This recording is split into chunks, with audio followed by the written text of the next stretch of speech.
Well, if you're just joining us today, we've been, for the past couple of weeks, exploring some of Jesus' miracles as they relate to our senses, the five senses of sight, hearing, touch, taste, and smell. We began a few weeks ago with Jesus encountering a man who had the disease called leprosy. If you're familiar at all with that disease, one of the things that it does is it burns out the nerve endings, so you literally can no longer feel anything. And so Jesus reaches out to a man who is diseased with a contagious disease and dares to touch him before the miracle actually happens. And my hunch is that the person knew he was having a miracle performed because for the first time in perhaps years, he felt something.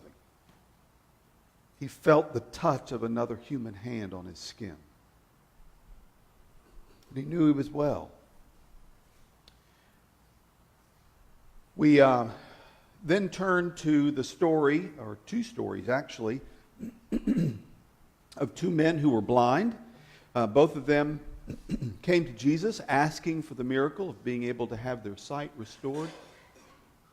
And Jesus is able to do that. He's able to open their eyes and help them see. We discovered just how wonderful of a miracle sight itself is. We turned to our resident optometrist, Gene Popham, who I don't see this morning.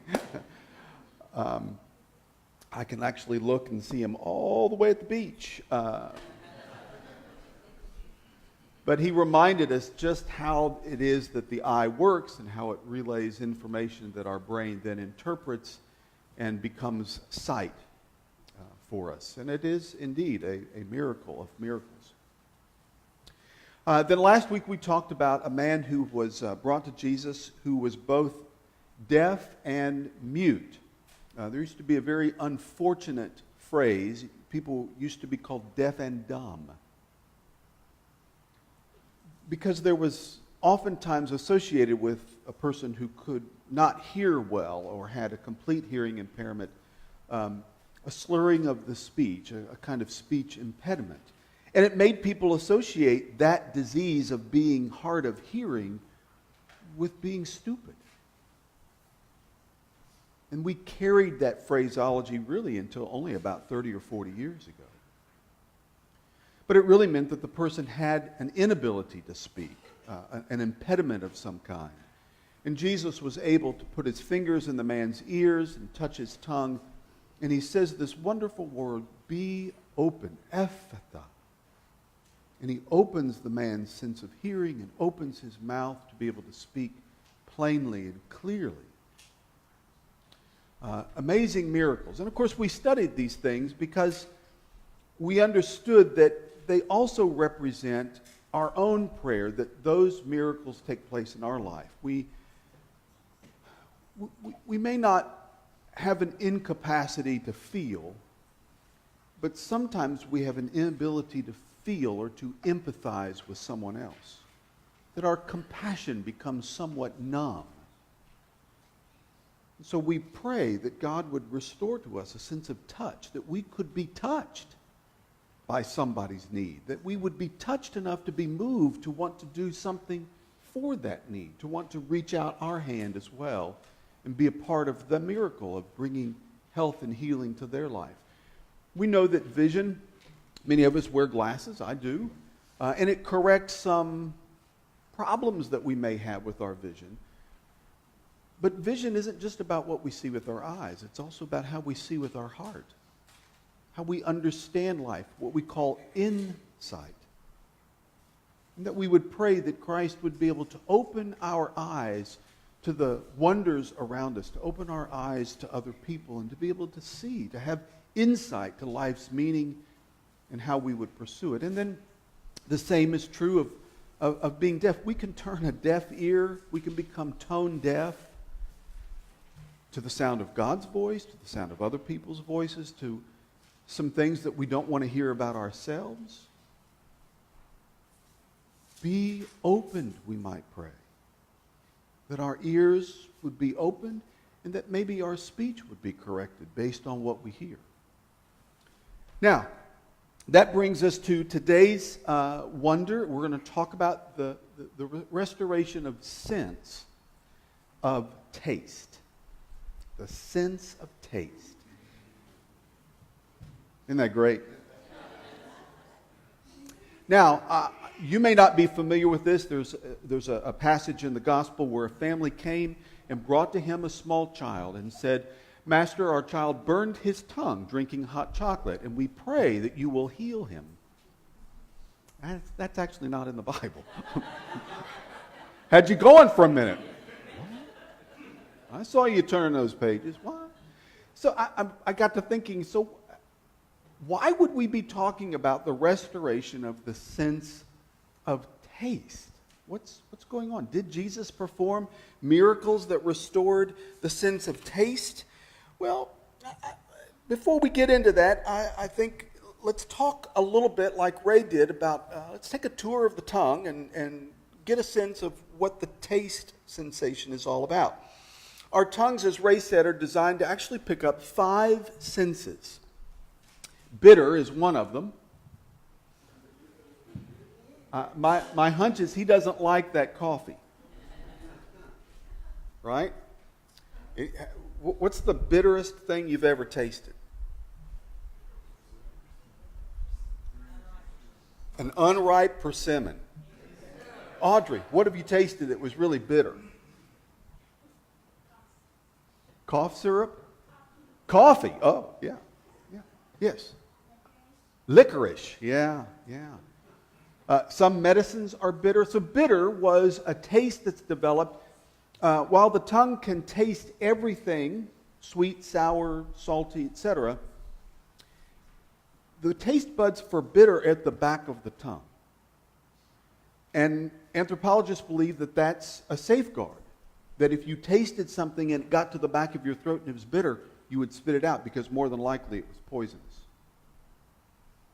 So it was a self-preservation tactic that God has wired into the human body. Sour is another one. This is one of the fun things that you do as a parent. You deliberately give your young child who's just learning how to put real foods in its mouth something really sour, a lemon or in this case a lime.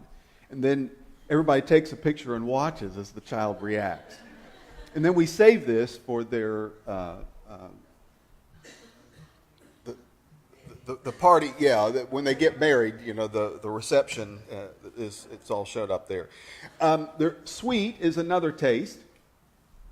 This is my grandson, Callan, eating dipping dots for the first time. Dippin' dots, not dipping dots, dippin' dots. And it's a sweet flavor.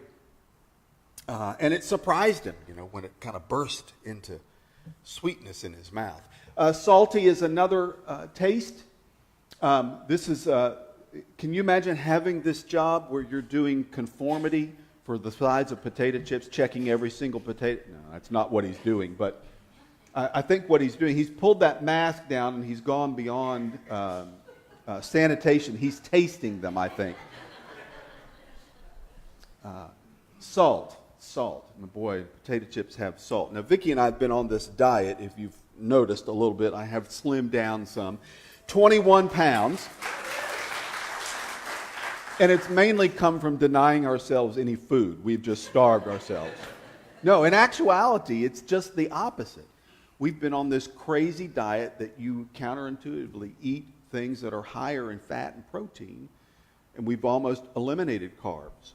So if I were to taste a potato chip right now, I would probably go into some kind of shock. It would be overwhelming. And then there's a 5th taste called umami. Now that's not what you do when you're crying out at night. Umami. It really refers to the taste that comes from eating. The best word is savory. These are things that have been cooked. Things that have a sense of fat in them. And that flavor lingers in the mouth and in the back of the throat. And you taste it for a while, and it's a wonderful taste. It's a full taste. You get it from soups and broths, beef, pork, fish, roasted vegetables, all kinds of things. And it's just this really rich taste that kind of combines all of those flavors that we've just discussed, salt, sweet, everything. But it wraps them together in this really powerful experience. But you hear those words and you understand already that taste is not just about food. Those senses are what also describe life's experiences to us. How many of you have ever had an experience that you say left a bitter taste in your mouth? Yeah. How many of you would say that, oh, I've had a relationship or two that's turned sour? Yeah. On several occasions, we have shared the Passover supper with our daughter-in-law and her family. They've invited us to be a part of their extended family, and we sit around the table and we rehearse the story of Passover together. And before we actually eat the main meal, we go through the symbolic elements of the meal as described in Exodus. And one of the first things we do is we take some of that matzah bread and we smear some horseradish. Nothing else except the matzah and pretty tangy hot horseradish. And we take a bite of that. And then we take some parsley and we dip it into a little bowl that's on our plate or at the center of the table. And the bowl is full of very salty water. And we eat the parsley with that salt water. And in the liturgy of the Passover, it's the reminder that in Egypt, Israel experienced the bitterness of slavery. The tears, the hardship, the toil that would lead people to be bitter about being enslaved by another group of people. So that even centuries later, we can have just a little bit of a taste of what that's like. To be reminded that there are still people who live with that taste every day because they live under those circumstances every day.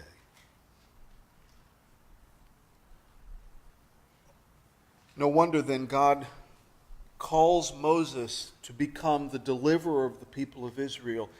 And in the book of Exodus, when God initiates this invitation to Moses to become their deliverer, God says, I have come down to deliver my people to a land that flows with milk and honey, to restore to them a sense of sweetness of life. And it's not just food that gives us that. Bird, after watching Auburn squeak it out yesterday, what does victory taste like? It is sweet, isn't it? That poor team from Kentucky yesterday that played Georgia, I don't think they have a sweet taste in their mouth. I don't think all of the money that their school gets, that's basically a payment for their humiliation, I don't think that money tastes sweet. So we can describe life as sweet or bitter or sour. These are the experiences that linger on our tongues and in our minds.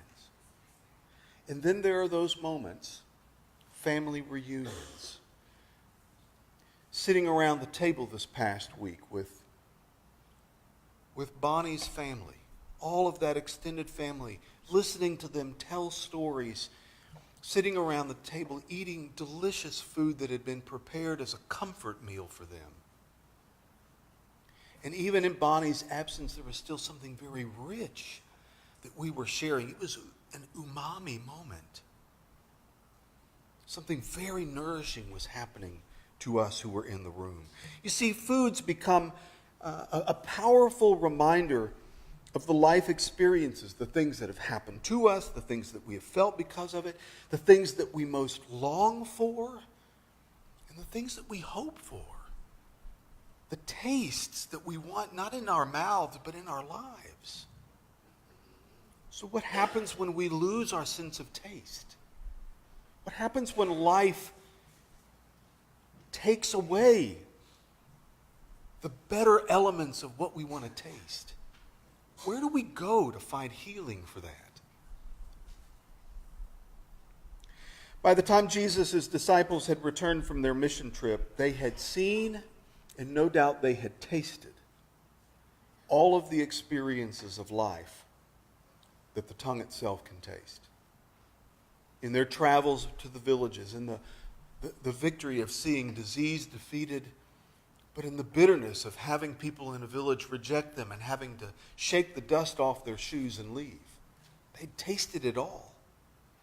And when they came back and began to tell Jesus, and he could see that they were a little bit weary, he invites them to this deserted place, a quiet place where they can kind of renew their souls. But a crowd of some 5,000 people end up crashing their private party. And by dinner time, most of them can't hear a word Jesus is saying because their stomachs are growling too much. The disciples acting as if they were all concerned about the welfare of the crowd when really all they wanted was some peace and quiet and to share their supper with themselves and not anybody else, says, "Oh Lord, it's getting late. You better dismiss them and let them go find some food somewhere on their own, by the way." And Jesus says, "No, you all take care of it." With what? And they managed to scrounge around and find a few loaves of bread and some fish. Because Jesus understands this crowd's got to be fed because they have survived too long on a diet of empty promises. And it's why most of them have come that day with nothing but the dust of the earth in their mouths. And he wants to change that. Like the great theologian Bruce Springsteen once said, everybody has a hungry heart. And Jesus senses the hunger in the crowd, and he invites the disciples to do something about it. About that time, a waitress announces that Jesus' table, he called ahead for reservations. "Your table, Jesus, party of 5,000, your table is ready." And he enlists the disciples to start taking orders. "I want you to put all the people in some groups, 100 people, 50 people at a time, and you go around and take their orders. Sweet tea, unsweet tea. Those are the options that we have today." And since fish and chips seems to be what everybody's preference is, Jesus turns into the short order cook, and before you know it, there is fried catfish and hush puppies for everybody.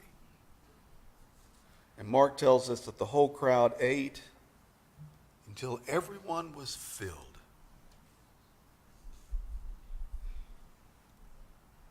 Umami. The fullness of that meal. There in the wilderness, people who had come chewing on nothing more than hope found an honest to goodness, delicious meal. The flavor of fish and bread linger on their tongues long after the meal is over, but there is more that happens in that wilderness than just the serving of food, some miracle of multiplying bread and fish, and we miss it if we don't understand this. It is the sharing that bonds 5,000 people together. Most of them would have been strangers to each other. But he sits them down into groups that can begin to know each other, that breaks down that great mass of 5,000 people into a small crowd of 100 to small groups of 50, where people can actually know each other, meet each other, talk with each other. There's this unhurried pace of the dinner. There's no rush to get it all finished and get them out. This isn't getting into McDonald's where more than 5 million are served. This is the rich conversation that goes along with the meal that they share. It's finding themselves serving one another, because not only do the disciples take the food from Jesus and give it to the crowd, but they're the ones who begin to pass it to each other. "Look, your plate's empty. You don't have bread. Let me give you some bread. There's some more fish here. Would you like some seconds?" And they're taking care of each other, and they're concerned about each other's welfare because somebody else had been concerned about theirs.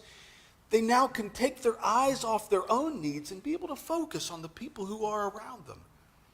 It's the feeling of fullness that leaves them all savoring that moment. You know, of all the miracles of Jesus, the miracle of the bread and fish is the only one told in all four Gospels.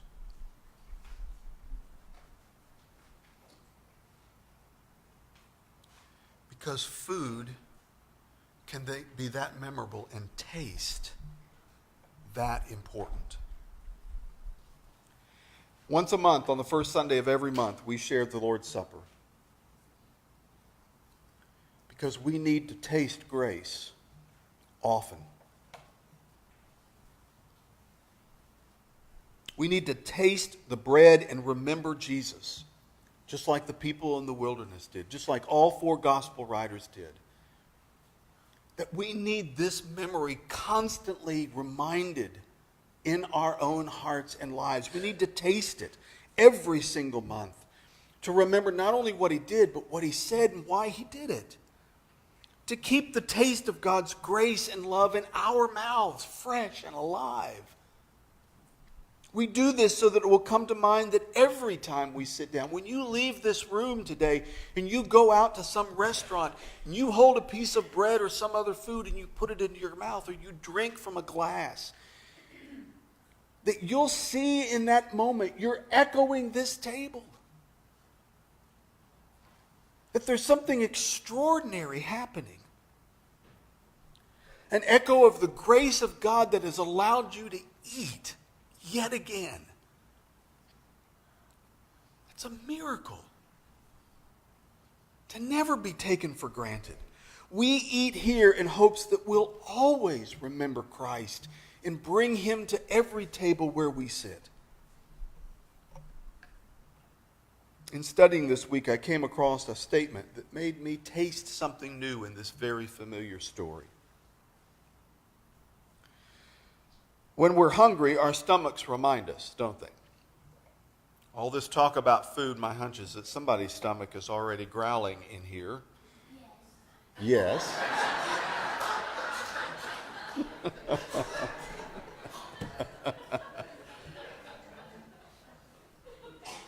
It's a stirring of the gut, right? So the word for compassion that's used of Jesus' response to the crowd is a Greek word that I love, splanchnizomai. It's a mouthful, isn't it? Splanchnizomai. Splank, nid, somai. Splanchnizomai. It's like I said, it's a mouthful. And you know what the word means? A stirring of the gut. It's what happens when something really tugs. We say it tugs at our heart, but it actually tugs lower. We feel compassion deep down inside of us, just like we do hunger. And I think maybe that's what Jesus wanted to heal most in the disciples. Not only to remind them that they and the people need to be fed, but that there's something about feeding someone else that satisfies an even deeper hunger in us. To see the needs of others and have it stir something, a rumbling in our gut, and to hunger for a way to do something about it. Jesus says, if you can feel that, if you can have that sense of taste, now you're onto something. You're a bite into something that will be so satisfying, so delicious if you'll partake in it, if you'll become a part of it. Because what did he say is one of the blessings of 8 that he opens Matthew's gospel with? Blessed are the poor in spirit, blessed are the meek, blessed are the sorrowful. Blessed are those who hunger and thirst for righteousness, for right things to happen to other people as well as to yourself. For his disciples then and now, Jesus wants to restore that sense of taste to us, to leave in our mouths that sense of how satisfying it can be You ask anyone who went to Puerto Rico this past summer what it was like to get up every morning and taste that rich flavor of oatmeal. Steve, what was it called that the women brought to us? Do you remember the name of it?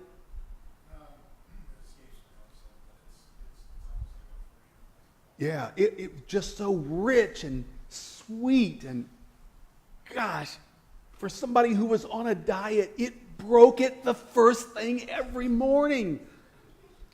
But it was too good to not pass up. But then we would spend the rest of the day working with people. And when we went out and we worked on Cesar's farm, the hardest day of work forever, but we got back at the end of the day. We had eaten. Because we tasted what it's like to make a difference in somebody's life. And it lingered with us, affected us. Those of us who came back continued to talk about that moment of hearing Cesar weep, because 28 people from the United States had dared to come to his farm.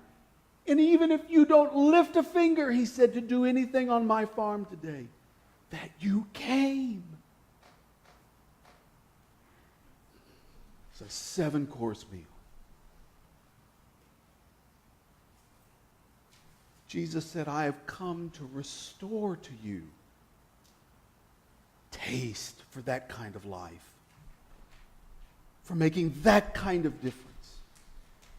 Because you'll be blessed if you hunger and thirst for it.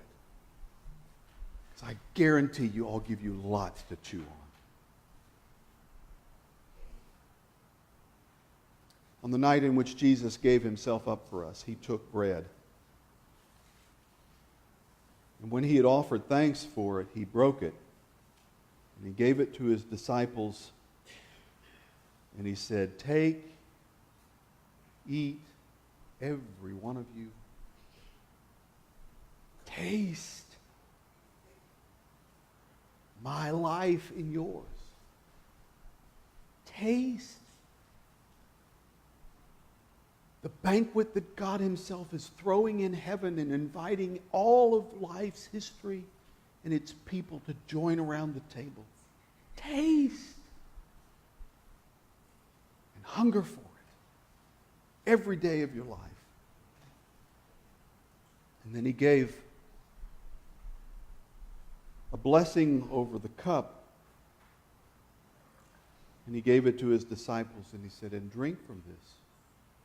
Quench your thirst. Swallow the taste of grace. Let it linger in your throat and in your life. For this is the grace that creates new possibilities for the entire world. We eat and drink in order to remember.